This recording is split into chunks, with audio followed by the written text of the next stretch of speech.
Good evening, welcome. It is All for United, and it is all about the miracle on Merseyside. A bit like the miracle on 34th Street, really, only there were less beards, I suppose. But Santa Claus definitely came early for United because we walked away from Anfield with a point, which I'm not entirely sure very many people thought might happen. Although I do recall, Dan, me saying on the preview that it would not surprise me if we put a shift in, got a good result in this game, and then duffed it up against West Ham. So we shall see if I have jinxed it. And if I have, then I apologise profusely for spoiling your Christmas for West Ham. But we're in the company of the two Dans, Danny and Danny. How are we doing? Yeah, all good, mate. Thank you. Yep, living the dream. Happy with the result. Well, as we should be. So we're going to get into it because that's what we're here for. And it's a point. Interesting starting lineup. McTominay, the captain. When you saw it all coming out, Mr. Bateman, what were your thoughts? Were you thinking we could be on the end of a hiding? Were you feeling quietly optimistic, hopeful? What were you? I mean, to be honest with you, all week I kind of feared the worst. I thought, especially if Liverpool got an early goal. But when I seen the lineup, I thought, we've packed the midfield. We've got players that can put a shift in. Anthony's going to track back one side. Garnacho's going to track back the other side. I thought, if we can hold them out, I was sat watching it with my dad, and I was saying, if we just do it in little time slots, so let's get through the first 10. Let's get to half an hour. Let's get to half time. Do it in little time slots. And to be honest, I thought for all the Liverpool's domination, really, I don't really remember Onana making worldy save after worldy save. Like, yeah, you can look at the stats and think Liverpool dominated the game, but it wasn't a domination where the keeper was pulling off worldy save after worldy save. I mean, I think that seems absolutely right. In fact, that was something that I certainly saw coming around a lot on Twitter, actually, that they had 34 goals for the 34 shots on goal, only 8 of them on target. And I think their expected goals were something like 2.6, 2.7. But nowhere near it. Nobody really thought they were going to score. Dan one. I don't know how I'm going to do this today. Danny B and Danny Fee. I don't know. But Dan OG, what say you? I totally agree with Dan. To be fair, I thought Liverpool were better than we were, but I don't know. I'm really interested at Liverpool's reaction to the game. To be honest, Klopp's had a bit of a dig. Van Dijk's had a bit of a dig. I don't quite understand what they wanted us to do. They want us to go and lie on our back and just open our legs. Do you know what I mean? It's a very, very strange reaction that they've come out with. They was always going to dominate possession. I was speaking to my brother while the game was going on, and while I get they had quite a few chances in terms of in and around the box, the shots were coming from here, there, and everywhere. They weren't. I think even Carragher mentioned that it was a bit all over the place sort of a job. But yeah, I'm happy we've managed to come out with the point. It's one of them games where we did what we needed to do to grind a result out. And honestly, I think a few people have called for the double pivot for the last 3-4 weeks on the show. I think there's been quite a few of us that have said Amrabat and Kobe Mino in the pivot. And it's worked today. We still conceded a lot of possession and a lot of ground, but it's worked out today. There's got to be a way forward with the double pivot, I think, if we're going to move on, especially to West Ham. Well, at Old Trafford, but against West Ham. I just thought Liverpool were a bit erratic, to be honest. Me and my brother was talking before the game, and we were saying, realistically, everybody thought they'd win 3 or 4-0, if not more. The only way we was really going to get a result at Anfield is if maybe they sort of thought they'd won the game before this got on the pitch. And I think there was a little bit of that. I think they thought it was going to be a bit easier than it was. It was going to be... I compare it to pro clubs, which some people will get the reference for. And basically, it's 11 strangers playing on a football pitch, and they're all trying to score the winning goal, and no one's got the epitome of teamwork. And Liverpool were doing it. You get into the edge of the box, and it turned into, it's got to be my show, so I'm going to shoot. And we did it several times on the break as well. We was getting in, and it turned into I need the headline of the winning goal, so we shoot it instead of passing. But I think both teams were guilty of it. But yeah, really happy with the result. Like the Galacticos back in the Real Madrid days when they had all the star players, but again, like you say, who's going to get the headlines this week, as opposed to those wonderful little teams that would just pass the ball and not be quite so worried about it. And it's a good point there, look, Box. Agreeing with you, I assume you might have been watching at the beginning of the show and agreeing with the other Dan. Who knows? Box knows. So, where to start really in terms of all this? I suppose we have to start with the captaincy, because that one, I don't know if I was shocked, surprised, dismayed. I don't know what I was really when I heard that Scott McTominay was going to be captain. I feel like he epitomises what Manchester United should be in terms of effort. I've always said that. I think he always puts the effort in there. So if you're talking about leading by example, I don't think I have too much of a drama with that. But when you look at some of the other players, pretty young, I mean, you would have maybe thought, looking at that side, Johnny Evans, Luke Shaw, potential candidates. Would you have gone with McTominay, bearing in mind that was the starting 11, Danny B? I mean, it kind of feeds into the whole thing with Varane, doesn't it? For me, Varane screams captain to me, but obviously there's an issue going on between Ten Hag and Varane, whatever it is, nobody really knows. But for me, Varane's the leader. He's won a World Cup. He's won the Champions League multiple times. He would have been my choice. But behind him, you've got Luke Shaw, who's been at the club nearly 10 years now. You think, what does he have to do to be captain as well? But as far as McTominay goes, nobody gets to the club more than McTominay. I wasn't overly, bothered who the captain was today, really, as long as they all put a shift in, which they did. But McTominay can do it if we're going to play like that every week and just put an effort in and put a shift in. When Stu Willie were here, he would have hated the question. He might have just been sat there supping his tea, like, he's asked the question again, because he believes there should be 11 captains out there on the pitch. But somebody's got to have the armband, Dan.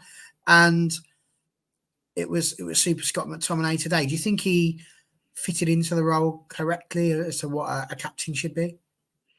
It's a difficult question for me, because I would have sold him at half time. I thought he had he was good for what. It's really hard with McTominay, because what he's being asked to do, he's doing really well, but it's leaving us so imbalanced in midfield that we was getting left on the break a lot. But it's what he's being told to do. So the amount of the lack of 5-yard balls we could play today was really bad to watch. It's really concerning, outside of the game. But he epitomizes everything that is Manchester United, doesn't he? He was going to be sold in the summer, and now he kept Ten Hag in his job.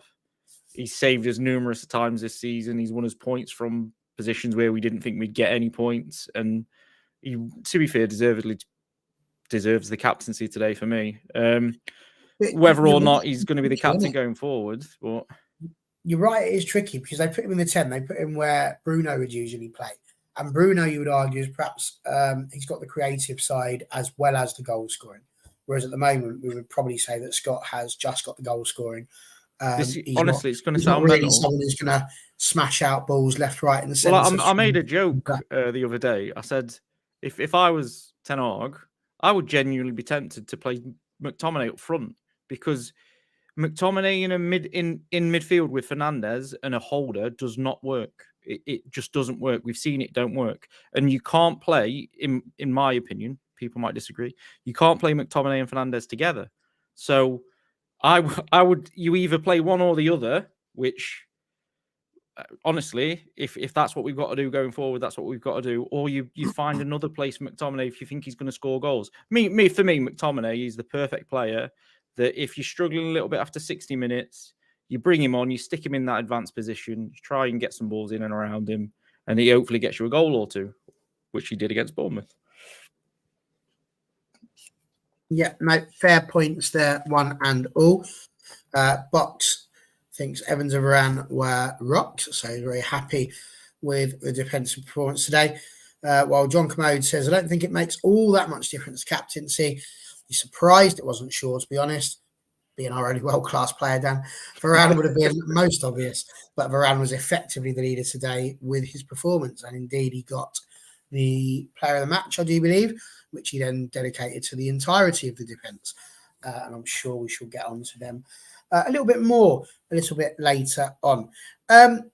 Andre Onana, there's been lots of questions, not least from myself, if I'm brutally honest, as to whether or not Andre Onana is the rightful replacement for David De Gea long term.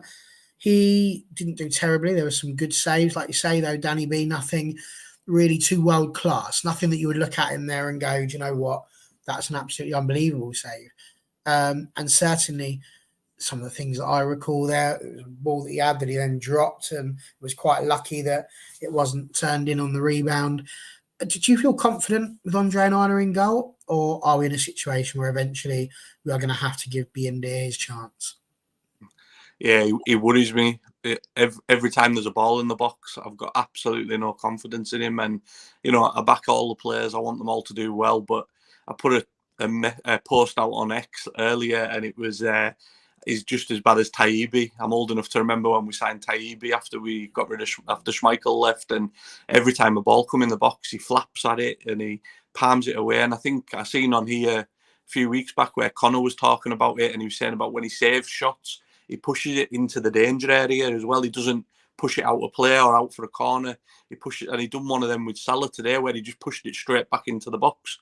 And you're like, it wasn't even a hard save to make. And the passing out from the back as well, to go, I think Gary Neville said it on commentary. There's not a lot I agree with Gary Neville sometimes, but he said it was just crazy, some of it, where they would pass it around for like 5-6 seconds and then they'd go long anyways. So just go along if you're going to do that.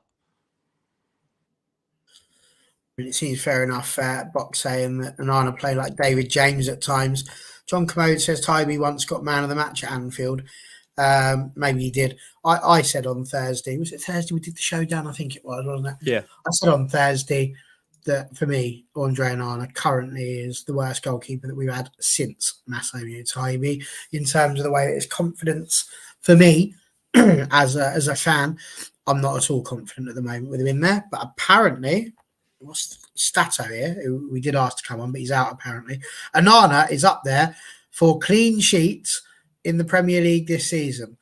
Up there in what respect? You have to tell us. If there's anything this game taught us today, is stats mean nothing. Yeah. Liverpool battered us by stats today, and it didn't mean funny. Not being funny, when I used to say that about David De Gea, all I ever got told was, yeah, well, you can't look at just clean sheets. It's all about the other stuff. He doesn't play the ball out properly. He doesn't play the ball. He can't use his feet, Barry. So therefore, clean sheets mean nothing, mate. Well, I wouldn't flipping give for 15 clean sheets in a season as we are so far. Evening, Dave. Lovely to see you again. Matthew Ross has joined us. Nice to see you, Matthew. He says, Mainoo today was exceptional. I don't think he misplaced a single pass. Always made the correct decisions. And doing that at 18 is even better. Want to see a midfield of him, Casemiro, and Bruno. So we shall see. We shall see what happens with that one. But yeah, Andre Onana. Dan, what's your thoughts on Andre? Because as Danny B says, he does have the tendency to push things the wrong way, but he did make some good saves. There was one that he pushed over the bar that I recall, but he's not a massive fan of catching it, and that seems to be a potential worry. No, yeah, it's a weird one because his stats in the Premier League, he's technically the second best goalkeeper in the league for shots, XG prevention, save percentage, and clean sheets. So seems like he's doing quite well in the Premier League in terms of, just like David De Gea, really, was not great in Europe and then ended up with 15 clean sheets or whatever it was in the end, and did all right in the Premier League. He does worry me a little bit in terms of coming for the ball. I was told that this is like one of his things, it's what he would do, and he doesn't seem to do it. I don't know if it's lack of confidence or mistrust in the defence a little bit. I agree 100% with Connor in terms of him pushing shots back into the danger zone. It's something that I've noticed this season. He does quite a lot. I am going to defend him on his kicking incredibly after that performance today, which I didn't think I'd find myself doing. But I said it before we signed him, I said, it's irrelevant whether you're good with your feet as a goalkeeper. if your forward players don't get to first balls and second balls, because no matter where you kick it, if you're out 4, it's going to be incomplete.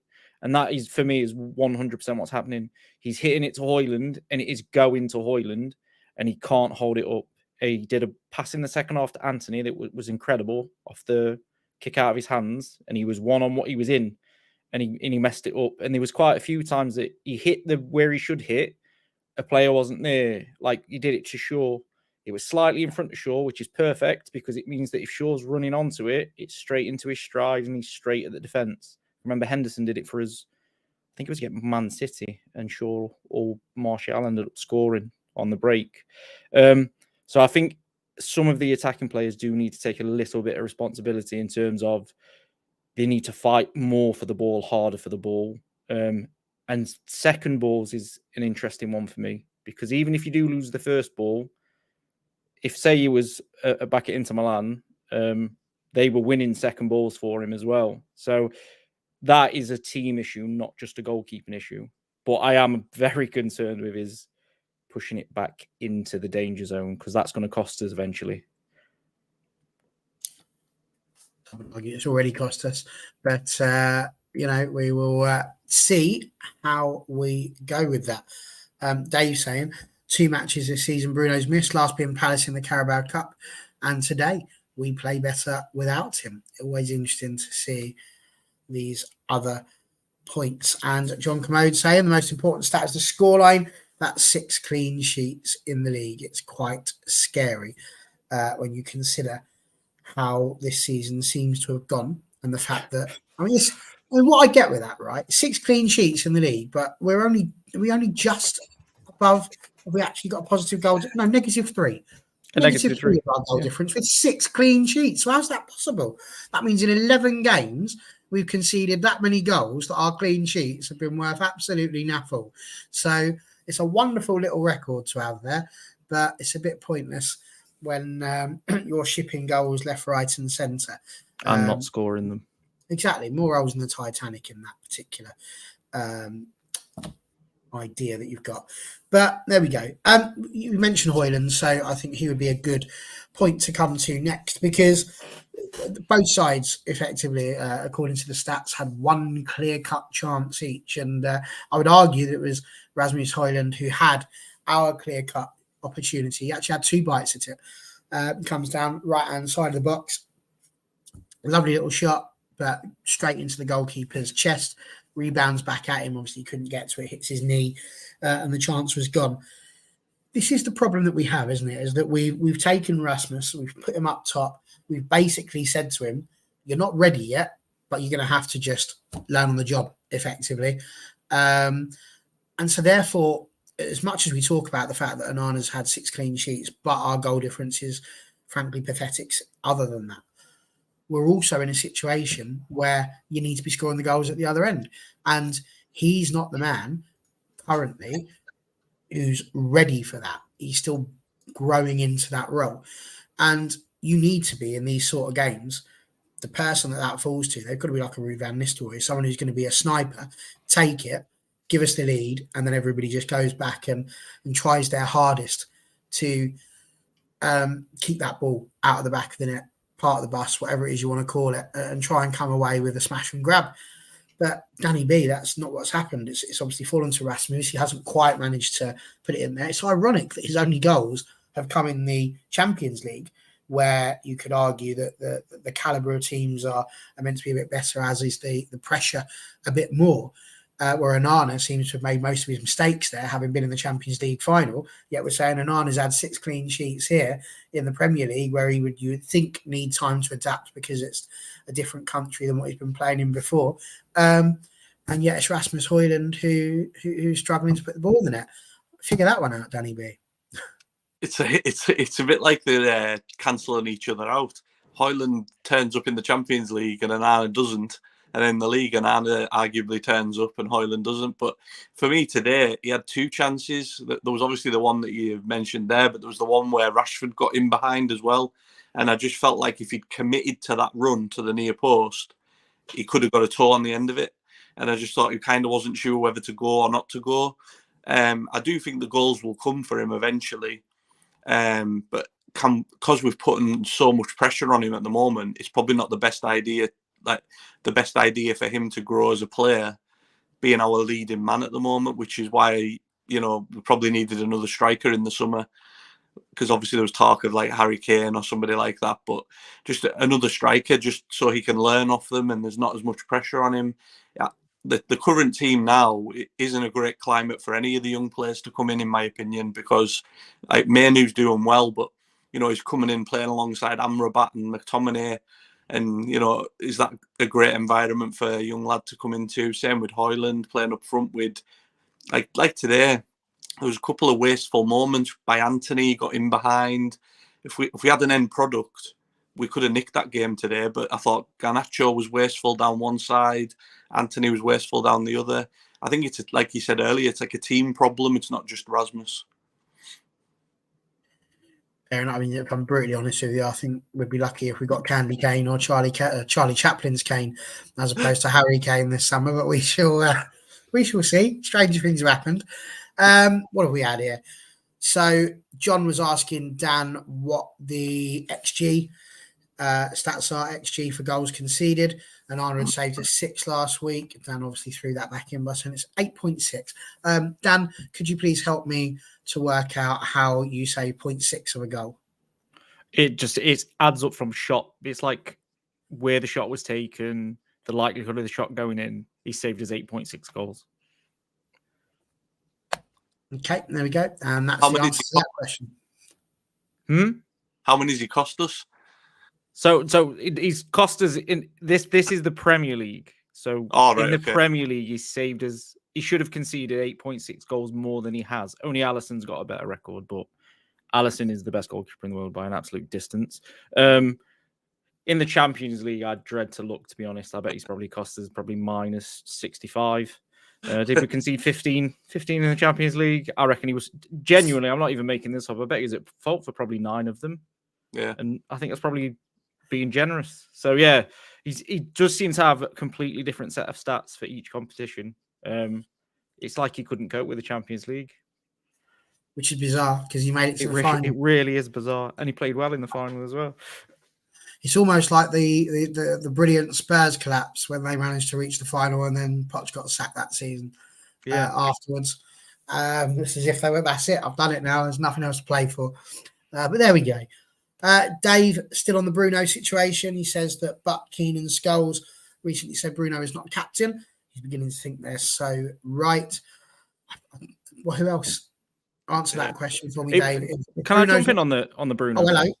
Dan's in. You've because it baffles me. This does. It honestly baffles me. Like, I 100% agree that with the midfield we've had, it's an issue. Bruno and McTominay together in that midfield doesn't work because McTominay's not tracking back or being asked to track back, or he's not got the ability to get on the ball.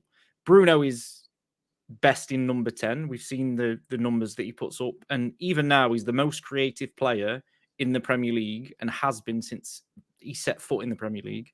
So he's created more than anybody else since he came to the Premier League, and his goals and assists I think either highest for his position or joint highest. He's created more than Kevin De Bruyne, and the way people talk about Kevin De Bruyne constantly, Fernandes has created more. So the creative side of Fernandes isn't the issue, and it frustrates me, this Fernandes stuff, because you need players like Fernandes. As much as people won't like to admit, Liverpool have, I call them shithouses, and Liverpool have got about 6 of them, and you need them. We used to have loads of them. Ashley Young did it for us. Wayne Rooney did it for us. Roy Keane did it for us. And you've got to whinge and get in the ref's face and kick people, and you've just got to do it. Is he captain's material? Everybody wanted Maguire out, so you have to give it to somebody. And as we've discussed about McTominay, who do you give it to? Is Luke Shaw Man United captain material with his injury record? He's not. Is Varane's not in the team at the minute? Just his confidence record. Yeah, well, Varane's are the same. You couldn't. For me, Bruno was the safe bet because he doesn't miss a game. Yeah. And I know you're saying, like someone put earlier, that he missed Palace. We played really well. He missed today. We've won. We didn't play very well today, and we could have done with him today. in that if we keep the double pivot, do you know what I mean? And Palace made no end of changes themselves for the League Cup game. So it's I don't see a point where we don't play Fernandes if he's continuing to create what he's creating for us. But this is what I've been talking about by getting square pegs back into square holes, because he's best in the 10. So let's get him back in the 10 with 2 supporting midfielders and get him back to what he's best at. I think it's a team issue more than a Fernandes issue. But yeah, it's an interesting one. I don't understand why some people don't rate Fernandes. It baffles me. It really does. In this team, to create the most and get the goals and assists he's got over the last few years, if you think about if you put him in a Liverpool team or Man City team, he's won a Ballon d'Or probably. Because can you imagine Bruno giving the ball to Mane and Salah or Haaland and De Bruyne? It would be mental. And instead, he's in a team that's just not performing very well. He'd probably take up like a Bernardo Silva kind of role if he was at Man City, wouldn't he? He'd just have the freedom to do whatever he wants. Yeah. I think the only thing Bruno's guilty of for me is that he maybe tries too hard sometimes. I think Scholes mentioned it a couple of weeks ago. It's sometimes his reaction to when it goes wrong in it as well. Yeah. If it goes wrong, he gets a bit petulant, but a lot. I mean, you've seen how Liverpool have reacted today. We spoke about it earlier. That's the petulance of wanting to win, and that's why they've reacted the way they've reacted, and that's what Fernandes does. Yeah, absolutely. Give it Giggsy to end of the season. That's what I was usually saying. There we go. Box saying Nicky Butt also said that Marcus Rashford is world class, which is a bit dubious. Where Dave says Rashford could be world class if and once he sorts his head out. Even today. Sat on the bench, he looked like he didn't want to be there. Danny B, do you reckon Rashford is world class? I mean, I'll probably get pelters for this, but for me, the whole Rashford thing with the big contract, it just sums up everything that's wrong with the football club at the moment, that we are giving players that wouldn't get in Man City's team, that wouldn't get in Liverpool's team, that wouldn't get in Arsenal's team, these big contracts. And when... Yeah, I know he had a great season last season, but a lot of them games that he scored in, he did mask poor performances or poor attitude. I always go back to the FA Cup final. I seen him talking to Gary Lineker before the game, and he's talking about it's the treble, it's our treble, we've got to stop Man City. And then I watched the final, and the words I heard before the game and in the actual game, he wasn't challenging for headers, he was throwing his arms in the air. And I just, whatever's going on personally, needs to be sorted, because on the pitch he's suffering for it. And for me, he shouldn't just get straight back in the team. I think we're a better solid team without him at the moment. Seems fair to me. Box saying Evans would be the best captain in his opinion. He communicates very well, true leader. I don't think too many people would be that worried about that. I think for Ten Hag, it's just the case that he's only just seen him really. Can you imagine the reaction on Twitter if Ten Hag made Evans captain today and we lost? Oh. Just a hypothetical. Yeah. If Evans ran out as captain today and we lost, Ten Hag funny would be you'd have had exactly the same response had we lost and it had been McTominay. Yeah, that's what this is what I mean. You've got so many people are calling for this person to be the captain, that person to be captain. We've already heard from Solskjaer that 2 players didn't want it that was in that dressing room. And I imagine it's the same. Ten Hag's probably thought, who would, if I go to them and say, I need you to do a standing job, who's going to say yes and know what Manchester United's about? And that's McTominay. No, absolutely. Fair play to him for sticking his head above the parapet. Dave saying who'd have thought Onana was playing in this Champions League final after this season so far. DB has only played once this season, so you can't say he's better than him. DB. Is that being dear? The other goalkeeper, is it Bayern Deer? I don't know his first name though. Not sure. I thought his first name began with an A. Yeah, it does. It's Alte or something, I think. That's it. So, not sure. Unless he means David Beckham. Oh, D.E. Kevin De Bruyne. Oh, right. De Bruyne. There we go. All right. Well, now you've started me off about De Bruyne, so I'll go back to De Bruyne. Right, this lad, and you can go back and check the stats on this, Dave. This lad appears for 12 games a season, does stupidly incredible numbers for 12 games this season because I'm not saying he's not a quality player. He is a quality player. And then he sits out for 24 games of the season and wins Player of the Year. And he's done it for the last 3 seasons. It's incredible. But, and I said it on Twitter and I got absolute pelters for it, and I'll repeat it on here because I don't care. I'm right, in my opinion. Bernardo Silva is more important to Man City winning games and trophies than Kevin De Bruyne. Fact. And Rodri. And definitely Rodri, bloody hell. Well, there you go. You heard it here first, folks. So there we go. Jarvis, I've starred your comment, mate, your question. We are going to come to that in a bit, though. I do like that question. Don't worry about that. It's quite a good question. So we will return to that once we've sort of done to death the Liverpool bits. John Commode saying Bruno does create chances. He can be poor in possession. His Hollywood balls don't always help the team. But again, he's trying them. You know, think about Ronaldo when he was trying to run past players. You know, when he first started, he wasn't too successful. But then we all loved it when he did it. So it just depends whether they come off more often than not, I suppose, as to whether or not it's an acceptable thing to do. Yes, you want him to create chances, but he does need to be more patient in possession. Maybe so. Box saying Evans is my last memory of the golden era. And don't forget Phillips as well for keeping the bench warm, says Dave, with a little bit of shithousery, I think you would have to call that. I like it. But good stuff. Right, I want to talk to you about penalties. Could Liverpool have had a penalty? Should Liverpool have had a penalty? Could have been anyone. Amrabat, Dalot, Anana, all of them coming in on Mohamed Salah. I've got to be honest, upon looking at the replay, it feels like we got away with one, but you would imagine that VAR had looked at that and passed it on. What do you reckon? Any shouts that could be had there by the Liverpool team that should have been a penalty, Danny B? In normal time, it did look a bit suspect. When I seen it back, and there was that many people throwing themselves at the ball, which, by the way, credit to the players for throwing themselves in front of the ball. You know, I didn't think the players had that in them, to be honest. So, to be thrown, like the M6 was going to be shut for some time, didn't it? After that one, that was a pile up of biblical proportions. But I don't think it was a penalty, like clear cut, and it probably, like we touched on earlier about the referee. It probably in the last 5 minutes he gave it, because he changed his whole philosophy for the game in the last 10 minutes. So he probably would have gave it in the last 5 minutes, but it was a good job it happened a bit earlier than that. Box and Dave both agreeing no pens, correct by VAR to say play on. Dave mentioning no penalties at all as well. But also Danny B, like literally shortly after that, Diogo Dalot, not Dalot, sorry, Luke Shaw had a handball. But again, it's bounced off of his leg and onto his hand. Rules of the game as they stand now, that's never going to be given, is it?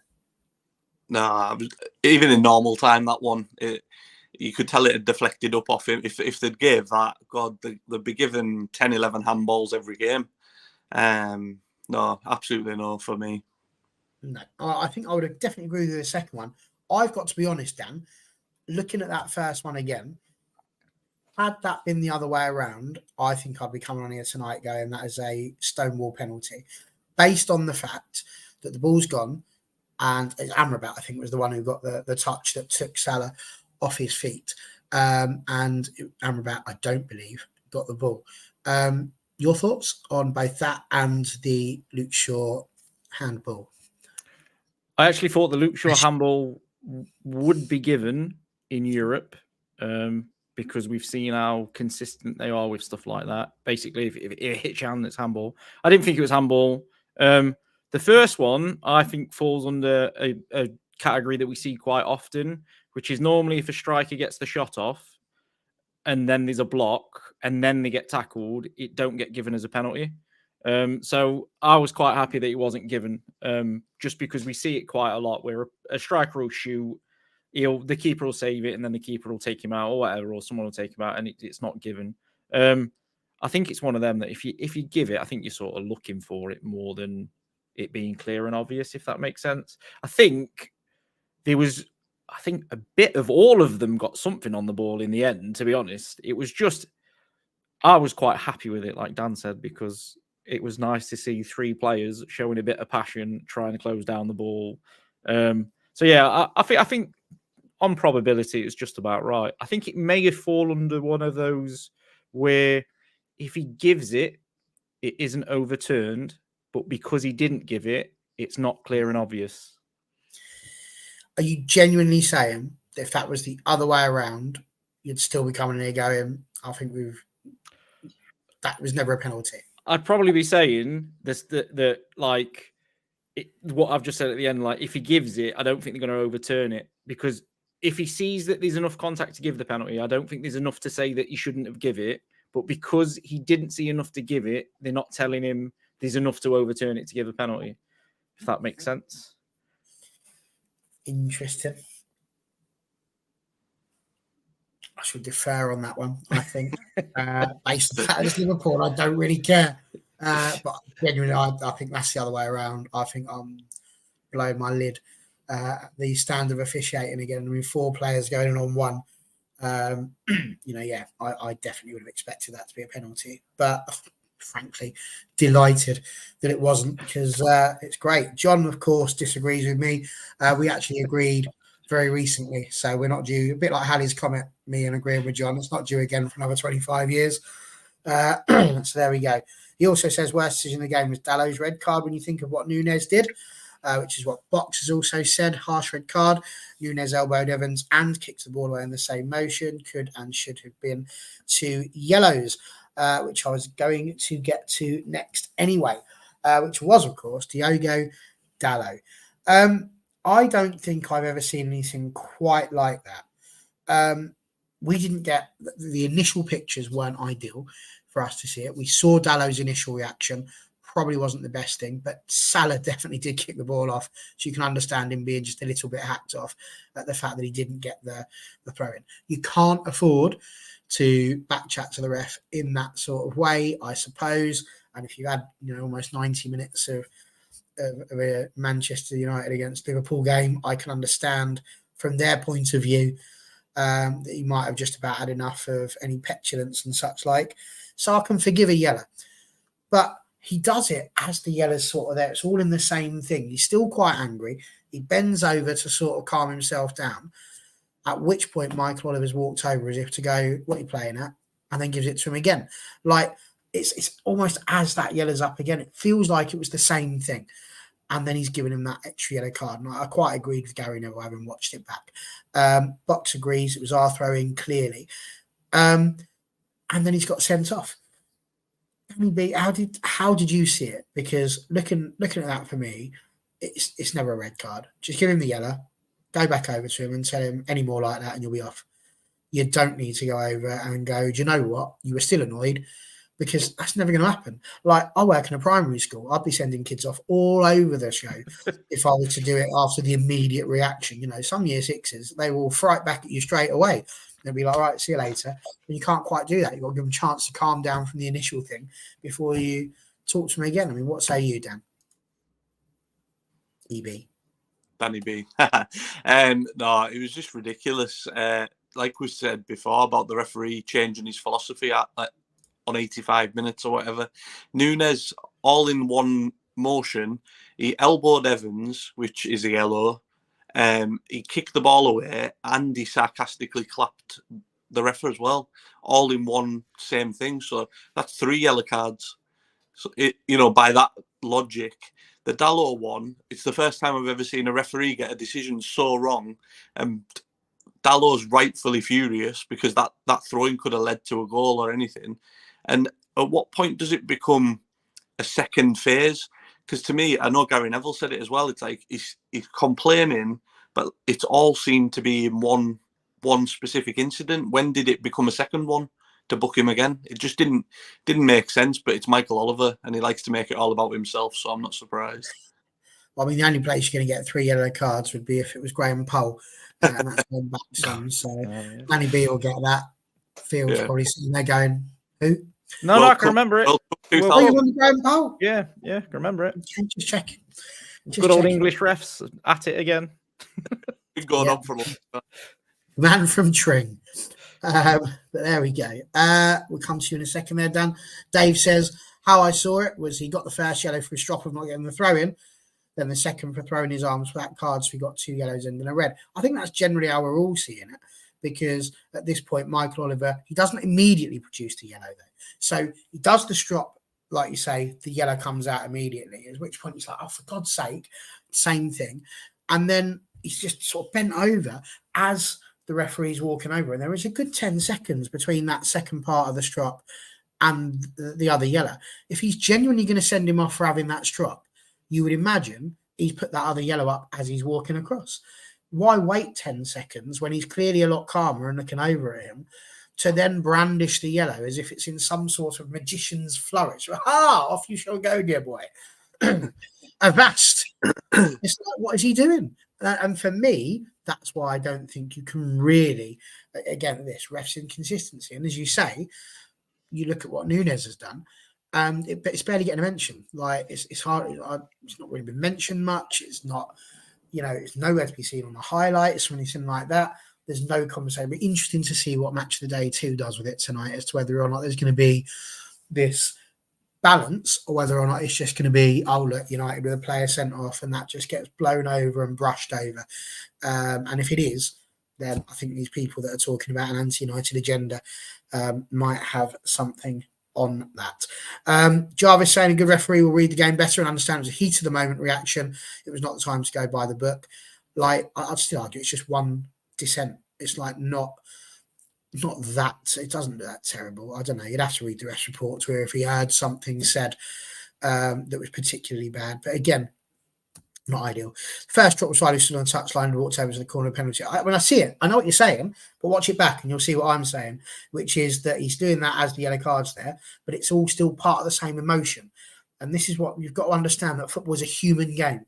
It's played by humans, not robots. So if you're already in a bad mood, like, just put it this way, right? You've come home, you've had a crap day at work. It's been absolutely awful. You walk in, as you walk in, you step in dog poo. You're like, oh, for God's sake. And then, as you walk, you slip over. You're still going to be swearing. Now, if you've had that 30 seconds between it and you've had a chance to calm down a bit, you're not going to go mad. Chances are you do that on the second one, you're going to be picking the shoes off, throwing them in the bin, shouting, swearing, hollering, because it's got worse. Because it's just happened at that point. It's a human game with human emotions. I'm not saying that dissent is right. I'm not saying that refs should be sworn at. They shouldn't be. But there also needs to be understanding in a game like this that you've been wronged. Like, Michael Oliver's going to watch that back and go, he's right. It was his throw. And I've sent this bloke off for reacting to something that we as officials have got wrong. And it's all right for them to get things wrong. They're never going to look at VAR for a throw-in. I get that, 100%. But it's absolutely mental that he's decided to send him off for that, and yet Nunes, absolutely nothing. It's just that there's no sense in that whatsoever.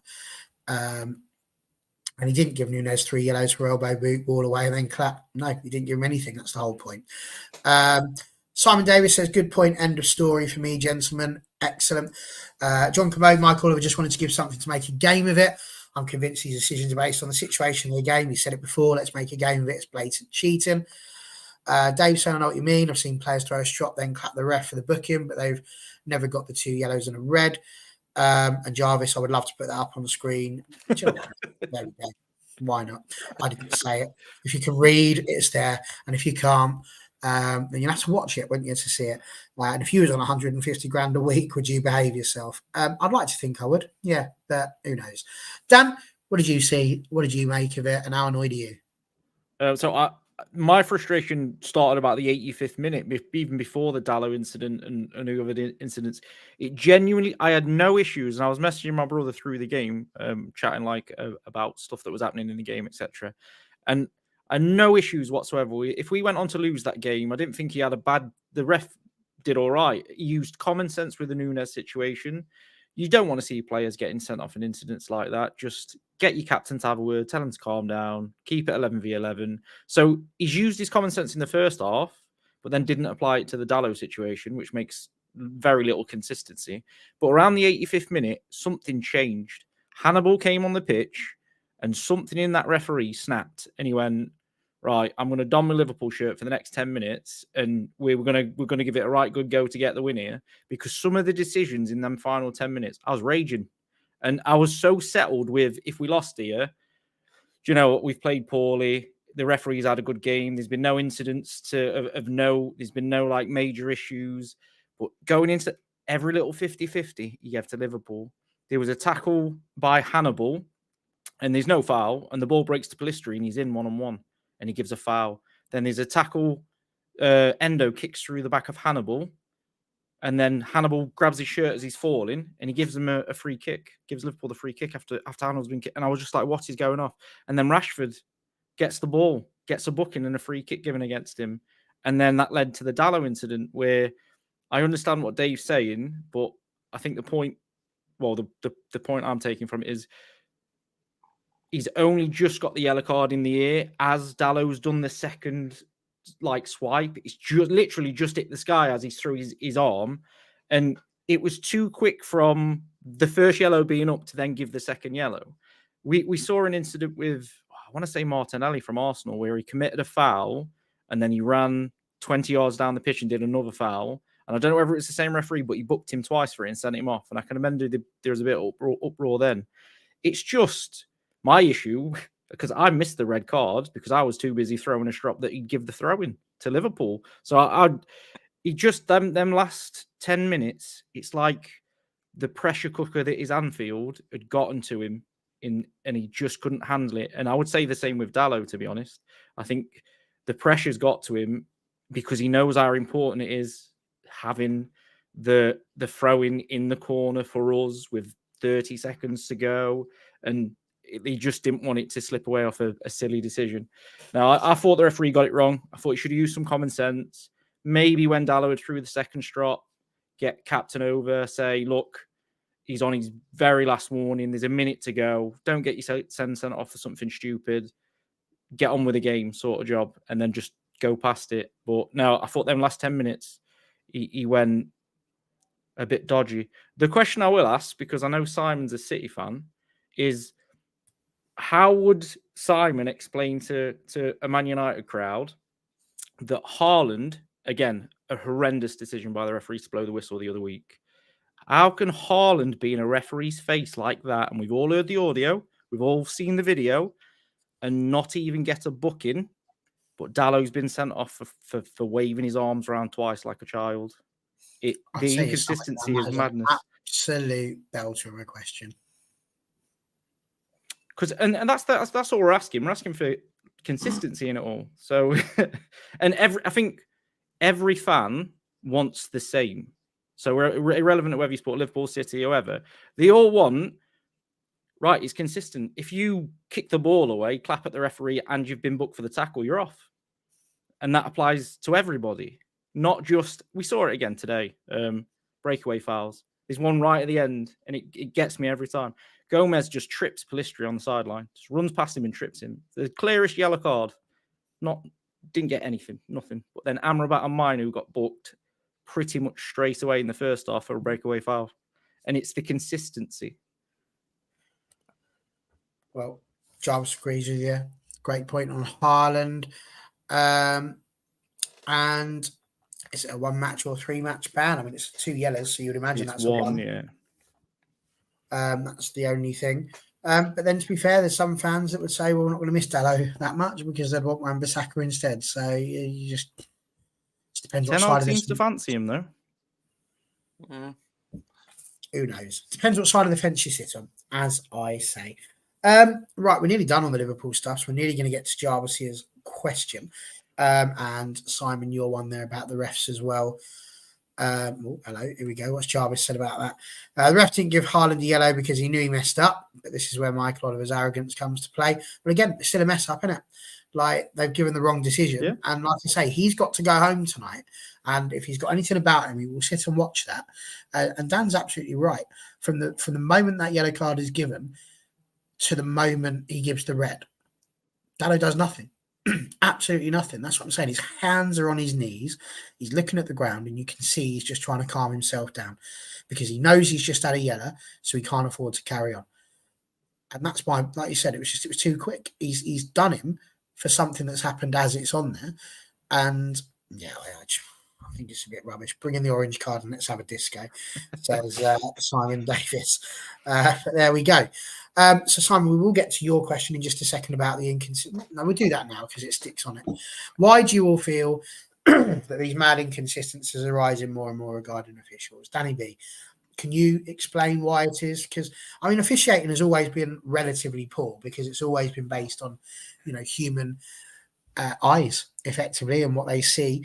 But there was a brilliant video I saw that was going around the social medias of one of the refs. I think it could have been Graham Poll again. I can't quite remember who it was. But they actually did a post-match interview with him to explain what he had done with the decisions. And I just remember watching it and going, it was so simple because at least you heard what he had to say. You could disagree with him, but at least he was telling you, this is why I did it. I saw this is what I thought, and that happened. I almost feel like that's where this now needs to go. It's got to get to a point where actually they do need to be answerable for what they've done. The case with Haaland, absolutely perfect one. Why is it that you blew your whistle? Why did you do it? Don't get these other referees to come on and go, well, I think he's done it because of this. Ask him. You made the decision, mate. Why did you do that? And then they're going to have to be able to stand there in front of the world and explain why it is they made the decision they made. And then their managers can look at them and go, well, that's not what you put in the report, or, whatever. But then there's actual accountability. So what do you reckon, Simon? Why is it that that's coming about? I mean, I think like you said there, the lack of accountability for me, that they know even if they make a massive problem or they make a mess up like that, the City one at City, was it last week when the Haaland was in his face and that is such a, like, you would expect to see that in a Sunday League game. You don't want to be seeing that at the top of the game where he seemed to wait until he was cleared through on goal to blow the whistle. It was so bizarre. But I think these referees now, they know that there's no accountability. So they have a bad game. They make one bad decision. They'll get demoted to the Championship next season, next game. And then they'll be back in the Premier League again. I watched Ipswich and Norwich yesterday. And that's obviously like a local derby and things like that. And the referee was absolutely spot on. Like, he let things go because it was a derby. He wasn't dishing out yellow cards left, right and centre. There was obviously no VAR, so there was a couple of decisions where you're like, right, he's letting it go. That's the way he's keeping it. And he kept it like that for 90 minutes. It was so refreshing to watch because the Premier League, every game you watch, it's like they're all refereeing a different sport. There's no consistency at all. Like, I could watch all the games this weekend and it's like they've refed a different sport. And yet you compare that with things like the NFL and it's not, yes, there'll be a little bit of that, inconsistency because that's going to happen. It's a human game in that respect, as we just said. But equally, like, it's very rare that you get a controversial decision in the NFL. We've got them every bleeding week here, Dan.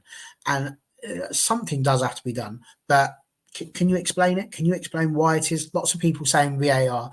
But even I would argue that VAR at the end of the day, there is a tool. Even if you get sent to the screen, you're the ref. Make your decision based on what you've seen. And yes, you're having a chat with your mates, and your mates might be saying, well, do you know what? Yeah, this is how it should be, in our opinion, from what we've seen. But again, the point's meant to be, I think where they've gone wrong with it is saying that it's got to be clear and obvious.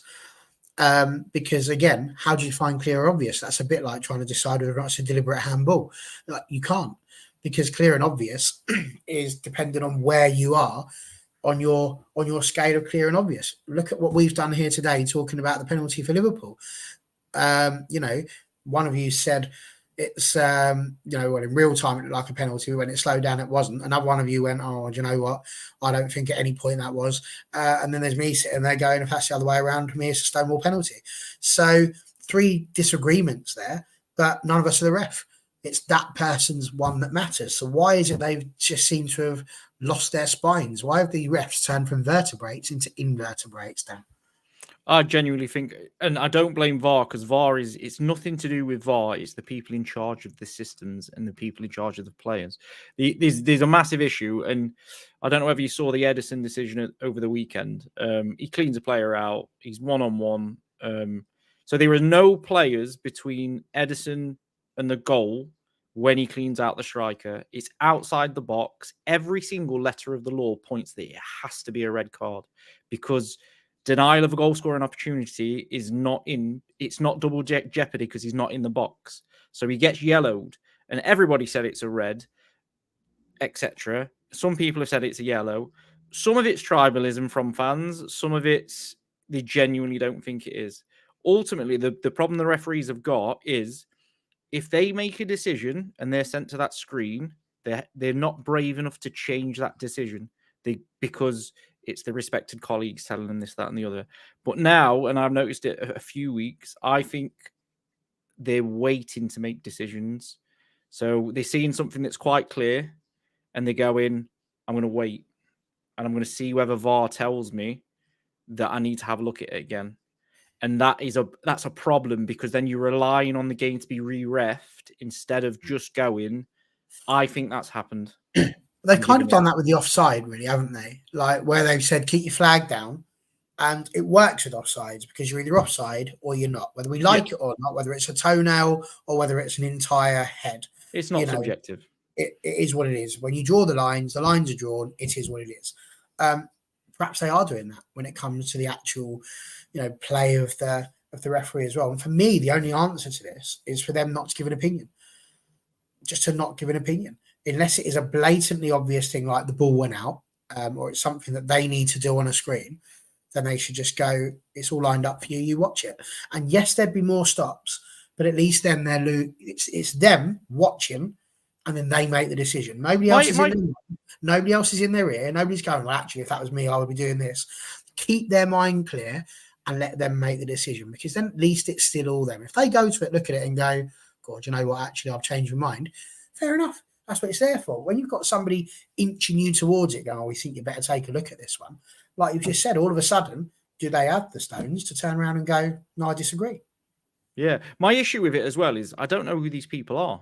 So these people that are coming up on the VAR system and going, well, I was watching one the other day. It was James Milner, and he went shoulder to shoulder with a striker, and it was I don't know what game it was in. And someone piped and they're like, oh, it's a penalty. He's kicked his foot. He didn't. The attacker kicked Milner's foot and then fell over because Milner got in front first. It's never a penalty, and they give the penalty. And I don't know who these people are running the VAR in terms of stature of the game. Where did they get the qualifications from? Are they old referees? Like, are they just working in VAR? What? And it always seems they all sound the same. I don't know whether they are or not, but it always sounds like the same person. And some of them, and this is my own issue, people are saying, like, bring ex-pros into VAR in the rooms and have a vote. As a Man United fan, would you want Danny Mills, Jermaine Genius, and Frank Lampard deciding whether we get a penalty in the 90th minute of a Premier League game? Absolutely not. It doesn't matter who it is. It's irrelevant. It's somebody else in there. Like, again, if I'm refereeing and you two are watching it on the telly, like we've just said there, you're both going to say to me, that's not a penalty. And I'm sitting there going, that's a penalty all day long. Now you're going to say to me, go and watch it on the screen. I'm going to watch it on the screen. The difference is I've got a backbone. And I'd stand there and say to me, that's a penalty. He ain't touched the ball. He's taken the player out. That's a penalty. Shut up. What are you talking about? And that's it. But if that's the other way around, me and you are having an argument and somebody else is sitting there, it's ridiculous. One voice, one mind. Just let the ref make the decision. Stop getting in there.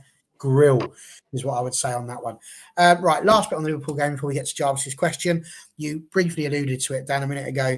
I say a minute ago, it was probably about 50 minutes ago, to be fair. But Virgil van Dijk, Jurgen Klopp, they've all got a little bit teary. I loved Roy Keane. I loved Roy Keane today and the way he responded. Bit of arrogance there, bit of arrogance from the Scousers. And he was perfectly right. And I love the way he set them straight. It was such a Keano response. He needs to remember he's playing for a team that's won one title in 30 years. I'm like, oh, Keano, go on, sunshine. That was the equivalent of the Keano stamp, I think, that one. He'd have been sent off just for that. But he was quite right. One title in 30 years. They're getting a bit whingy. We are in a bad place. We're not in the position where we can go there and play Liverpool off the park. We had to go there and be gritty and tough. It's exactly what we did. I suppose really the question on this one, Danny B, is how much pleasure did you take from watching them cry? Their salty, salty tears. Oh, I loved it. I loved Roy Keane going into bat for us as well. shutting Daniel Sturridge up next to him as well. And Daniel Sturridge is like, "Oh, I don't think he was dissing you. I don't think he was dissing you." They definitely were. But for me, what did they expect? What did they expect us to do today? You know, everyone knows the injuries. Everyone knows the form we're in. Did anyone actually expect us to go there today and start playing expansive football and, you know, play them off the park? No. Like, I remember the Liverpool teams with David Ngog up front and Jay Spearing in midfield that we'd play against, and they'd come away with a 2-2 draw and they'd be celebrating like they'd won the FA Cup or something. Keane was absolutely bang on with everything that he'd said, and I just think Liverpool need a little bit of a reminder sometimes that yes, they are a good side, but that's all they are. They're not, you know, they're not multiple title winners. They're not this, and this. They're not Man City at the moment. They're a good side, but that's all they are. Fair enough. I've just seen some of the comments with regards to our VAR parts of it. Like I imagine Bonmahor, Sinclair, and Aldridge doing our VAR. I think we'd be better off with Stevie Wonder and Ray Charles, if I'm honest with you. But there we go. Although I do have to say, Davey is saying, what's the difference between a ball on the outside of the white line, but still covering the line above, to a player on the field being a toenail past the last man and then saying, shouldn't there be daylight between players to be offside? In an ideal world, yes, probably. But the big difference is exactly that. If there's not daylight, as in you can't see it, then it's not offside. The ball one is a much more, unless you get Hawkeye, it's always going to be based on the angles that you see. And Gary Neville did a really good thing of showing how one angle shows it being over and then just moving slightly to the left, and all of a sudden it looks hidden. So you just have to go with what you've got. And that's why the on-field decision now is so important, because if you get the on-field decision wrong, for want of a better term, you don't give the benefit of the doubt to the attackers, they can't change it. So yeah, tricky one. Simon saying, I disagree, you've misinterpreted before VAR, go and watch the games, end of contest. I'm not sure what bit he disagrees with. I'm sure let us know. Dan, your point on Van Dijk and Jurgen Klopp and their delicious tears on toast. Do you know what I enjoyed the most? I mean, I respect Liverpool quite a lot for a Man United fan, because obviously the family supports Liverpool. I genuinely think they've been shafted for 10 years by Man City as well, because they would be the dominant force.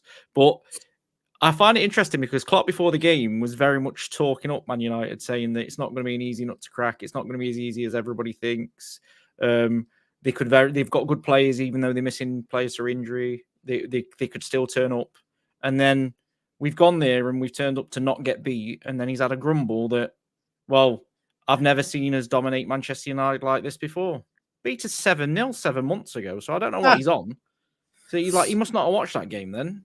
Like, it baffled me a little bit. It was, I think it's the frustrations of a manager that knows that his team haven't hit the heights that they could hit, and they're still near the top of the league. So I still think Liverpool are in first or second gear. They've got quite a few gears they can go through, and he's hoping they can play themselves into form and still be there. And realistically, they should have beaten us today. The way we've been, the week we've had, the players we're missing, and to be honest, it's not guaranteed that if we had the other players, we would have played any better. So yeah, I just thought it was a really strange response from a man that was basically saying before the game that it's not a guarantee, to then saying after the game, oh well, we battered them, we should have won. It's like we should take our chances. Like it's a strange one, but he's not very good, Klopp, which is why he's a good manager. He's not very good when it doesn't go his way, and that's what the best managers are like. You look at what Fergie used to be like; he would hate it. He would have hated if Liverpool would have come to Old Trafford and done that. Fergie would have gone absolutely mental, and the referee wouldn't have got out his changing room before Fergie went home, I might add. That was the bit that made me giggle, was when Keano said, we've done this plenty of times when Liverpool were the ones that were delighted to get a draw, but you never would have seen United disrespect them. And I don't know. I think we probably would have come out and said, well, we were the only ones playing for it. But I don't care, because Roy Keane's absolutely gone to bat for us. Simon saying, what I mean is this, VAR's put down the ref's mind. Surely I shouldn't have to elaborate further on this. No, you don't. I was just checking which bit you disagreed with, because I wasn't sure. 3 of us spoke, and I wasn't sure who you disagreed with. So it seems like it might be me. That's absolutely fine. Feel free. Lots of people disagree with me, but as I say, I've got a strong backbone, so I don't care. Disagree as much as you like. Perfect. On to Jarvis's question now, which should see us towards the end, because it sort of goes forward. We're not going to go too much into the West Ham game because we're hoping to have another midweek mayhem to go through before that, which we'll obviously talk a little bit more about that. But Jarvis said, do you think Ten Hag will revert from the double pivot that we started with today to his usual Bruno McTominay constellation next match? I think it's a really interesting question. And again, Simon's the psychological degree guy, so maybe he can tell us. But what do you reckon? Can he be?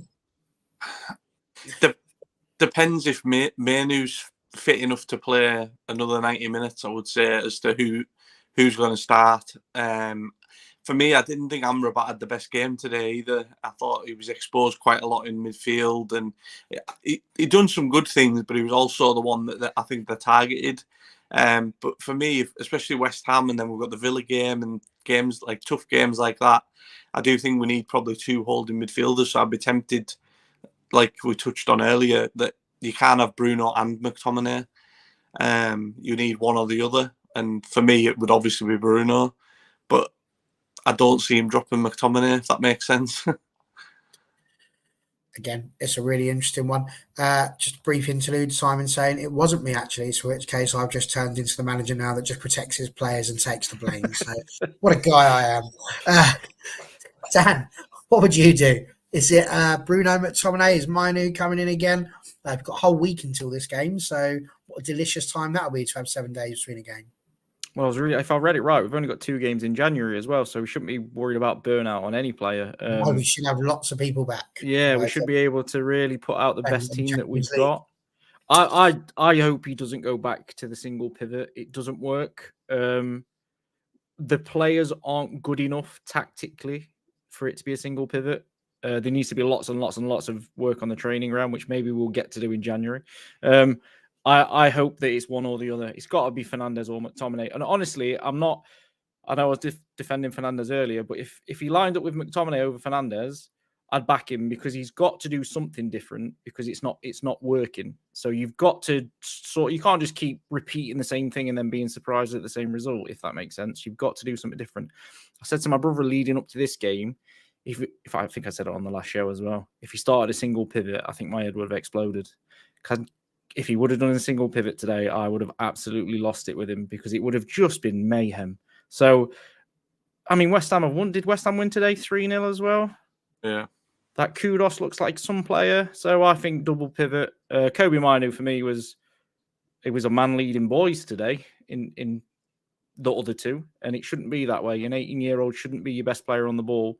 I tweeted out about 20 minutes in. I was really frustrated that the only people that wanted the ball was Varane, Evans and Onana, and everybody else seemed to sort of vacate any area where they could have it, and sort of it led us to knocking it long. And I'm not just picking on this midfield. I've said it all season, and it was the same when Maguire was playing. He was the one doing the possession and carrying because nobody else seems to want the ball. I find it incredible that a club like Manchester United haven't got 2 players that want the football in centre midfield. It's madness. I would maybe beg Carrick to come out of retirement and just hope he's still got it. Maybe. And it's interesting you say he was mainly was the man leading boys when actually it was the other way around. It was the boy leading the men, which just goes to show what a player. He could be the main man at this rate. Sorry. So apparently we've got 2 league games in January plus the FA Cup. Box elaborates further, says it could be the 3rd and 4th rounds of the FA Cup. I mean, you'd hope so, really, wouldn't you? But you just never can tell with Manchester United. Nope. And Simon's saying, here we go, Erik ten Hag will write this season off to some degree. Undoubtedly, top 4 is the focus, but how on earth can we start talking formations when the hierarchy ain't sorted yet? Rome wasn't built in a day, and neither were takeovers.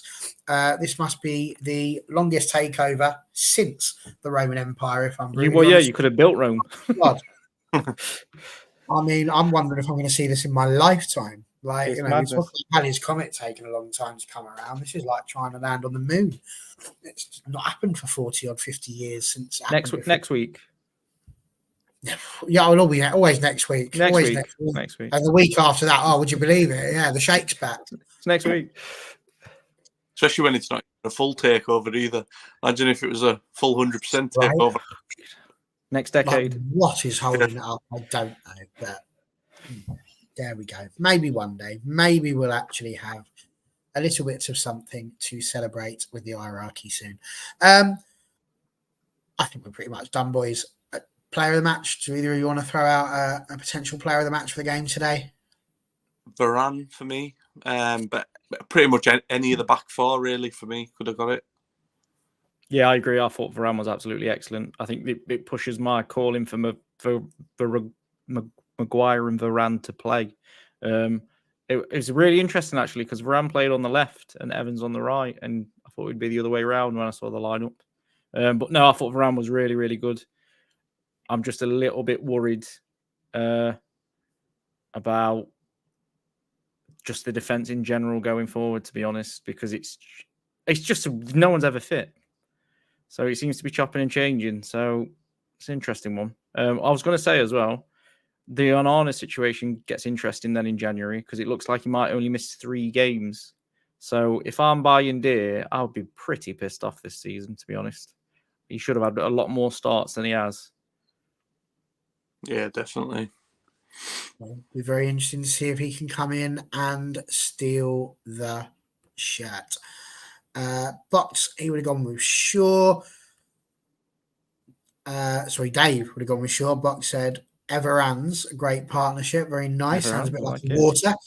And John Commode. Evans has 3 Premier League winners' medals. Van Dijk 1, which feels like a lovely place to round up the show. Danny B, why don't you let everybody know where they can find you and what sort of content you're pushing out on the daily? Yeah, I've got a podcast called Be the Best Version of Yourself. It's on Spotify. I've recently started a TikTok account up as well where I post snippets of the podcast and things I talk about on there, just trying to spread a bit of positivity and talking about my struggles with gambling addiction and epilepsy. But you can find me on TikTok, Instagram, X, anywhere really. Yeah. Anywhere. There we go. Well, it might include Tinder. Who knows? And you've got the swipe left or right, whichever the good one is. Field. You've got the Foul Throw podcast. What's all that about? Talk to us about what that is all about in the background. I'm sure there must be some confused people. It's just basically a podcast about all football teams and not just Man United, discussing decisions from top league, second league. It's still in the works. It's going to be out soon, hopefully. It's basically just me and my brother chatting rubbish, arguing, the way it should be. Lovely. So we could call that the Family Throw podcast. That'd be interesting. Okay. There might be a family throw by the end of one of these games. There we go.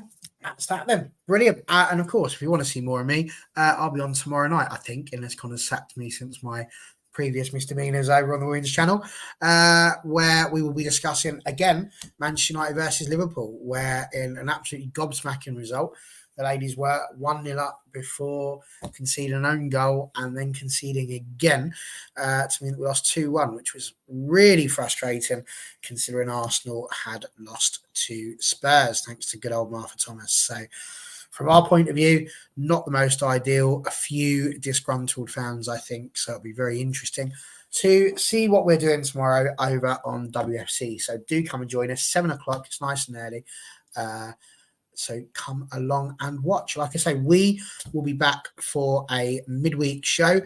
Not sure which night yet. Depends which one Stan's got off. We'll have a little chat and see what is happening backstage. And we will absolutely be back for one of those. But until then, it has been an absolute blast. And we will see you all next time. Goodbye.